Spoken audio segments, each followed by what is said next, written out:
This guy is Martin Shkreli. Now, you may remember him from a few years ago where he became known as Pharma Bro and also as the most hated man in America, or perhaps you know him by his lesser-known moniker, Federal Inmate Number 87850-053. You see, little Marty here was sentenced to 7 years in federal prison after being convicted on multiple counts of securities fraud. He's banned for life from working in any capacity in the pharmaceutical industry. He's also banned for life from ever running any publicly traded company. And now he wants you to know that he is a Coreweave customer and that he thinks I'm an idiot for being suspicious of that company. What's up, guys? I'm nobody special, and for several months now, I've been making videos that are very critical of the AI mania that's been going on in the stock market. As Nvidia stock has rallied hundreds of dollars currently as of the making of this video, pushing almost $1,000 a share, I've been drawing attention to the fact that there's some very creative accounting going on at that company. In particular, something known as round tripping, where Nvidia makes strategic investments in a company like Coreweave, and then Coreweave turns around and takes that same money and hands it right back to Nvidia to buy their chips. And so it's really just Nvidia's money going around in circles, but it looks like organic revenue growth. And when I started looking into Coreweave, I found some very suspicious things, like the involvement of Magnetar Capital, who has a history of creating sabotaged investments, selling them to unsuspecting retail investors while simultaneously betting against them. I also found some suspicious thing in the background of Coreweave's founders, who have no background in data centers, but they do have a background in things like hedge funds and cryptocurrency, and most suspiciously in running carbon credits through shell companies in the Cayman Islands in something that's eerily similar to a scheme known as transfer mispricing, which Interpol has highlighted as being a risk for tax evasion and money laundering. I've also done videos about some of Nvidia's other shady customers that they've taken out investments in, like companies that are for-profit but wholly owned subsidiaries of non-profit animal welfare charities founded by crypto billionaire Jed McCaleb, not to mention Hyperscale Nexus, which is run by pump and dumpers, fraudsters, and even a money launderer who just happens to share an office in Dubai with the head of an international drug cartel. True story, check out that video.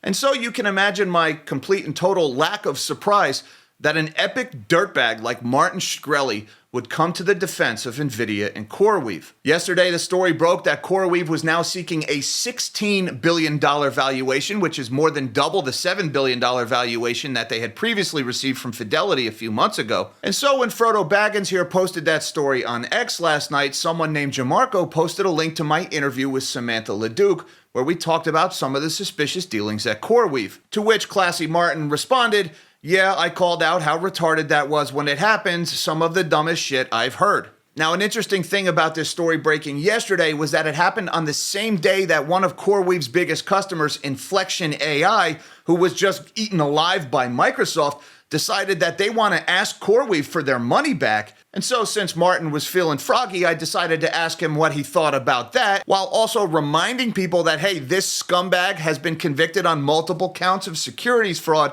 And so began a back and forth on X that lasted about an hour. I'll put a link to that thread down below if you want to check that out. I'm not going to read the whole thing here. But apparently after I went to bed last night, Pharma Bro here wasn't done, and he went on a nearly 6-hour Twitter Spaces rant about what an idiot I am and what a wonderful company that Coreweave is. Now, I didn't listen to the whole thing, but I did catch a few clips, such as this little gem. Let's keep asking this idiot to come in, JG Nuke. Try to teach him something. I'm challenging this guy to come in here and so I could slap the shit out of him in front of all of you people. That is some awful strong language from a man who cried at his sentencing hearing after begging the judge to have mercy on him. So long story short, Scammy Alfalfa here, who's just another in a long line of fraudsters and crooks who are trying to make money off of the AI mania, has stepped forward to act as a character witness on behalf of Coreweave. I'm sure Coreweave just loves that. And don't for a second think that this creep has changed his ways.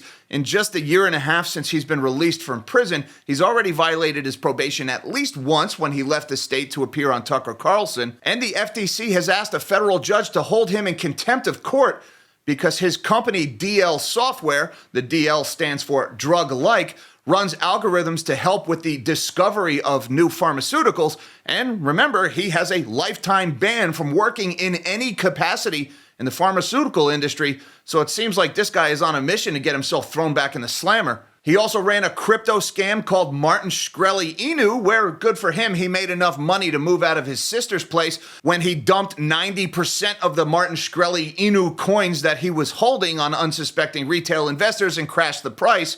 Shocker, Martin Shkreli's crypto ended up being a pump and dump. Now look guys, epic dirtbag coming to the defense of shady AI company isn't really headline grabbing news. This isn't that big of a story. And remember, Martin Shkreli is not the only crook, creep, or scumbag or outright fraudster that's involved in the AI mania. He joins the ranks of crypto scammers, pump and dumpers, money launderers, shady characters moving carbon credits through shell companies, fake charities, and let's not forget Nvidia themselves, who has a documented history of accounting fraud. Now I have to ask you, if you're walking around and you see maggots and rats scurrying around your feet and you look overhead and there's buzzards circling, don't you think that might be a little suspicious to you? When all of society's bottom feeders are lurking in the same general area, don't you think there might be something rotten going on? Till next time, live small and dream big.